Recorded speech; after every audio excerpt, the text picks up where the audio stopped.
Last night went on the air and said that they'd arrested multiple people who were allegedly behind a coup that was backed by the United States. What is your response? These latest accusations, like all previous such accusations, are ludicrous.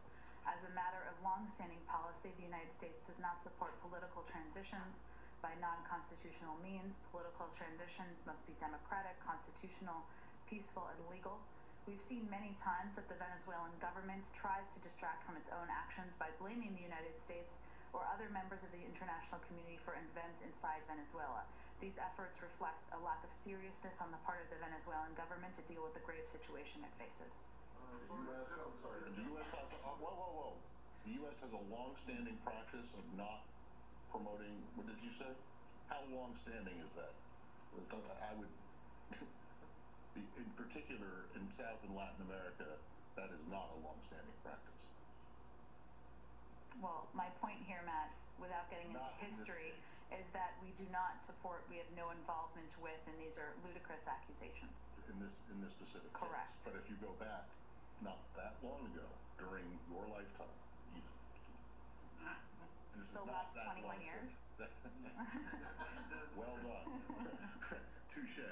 But, I mean, look, does long-standing mean 10 years in this case? I mean, what Matt, my intention was to speak to the specific reports. But you said it's a long-standing U.S. practice, and I'm not so sure how. Depends on what your definition of long-standing. We will. Okay. Whatever we say about Ukraine, whatever, the change of government in the beginning of last year was unconstitutional. You supported it. That is also ludicrous. And that was the State Department spokesperson Jen Psaki being questioned by reporters. Professor Miguel Tinker-Salas, if you could respond to both that exchange and also Josh Earnest, State Department, White House spokesperson.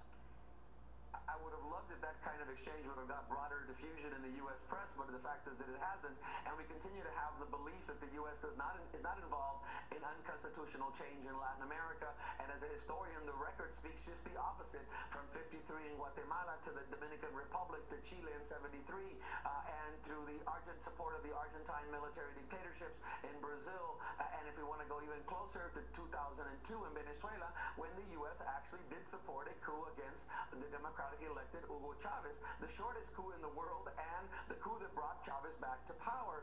And then again in Honduras in 2009, and not shortly thereafter in Paraguay with Lugo, where they said it was a democratic transition when in fact it was an unconstitutional shift in power.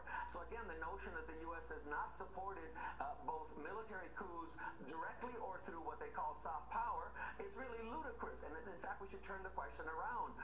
If they want to support democracy, I think the best thing the U.S. can do in the case of Venezuela and other countries is to pull back and let things develop on their own. I think you have a very strong opposition in Venezuela. It can speak for itself. You have a government force and other social forces that are organized in those countries. And I think the best thing in the case of Mexico and in the case of Venezuela is for the U.S. to stop intervening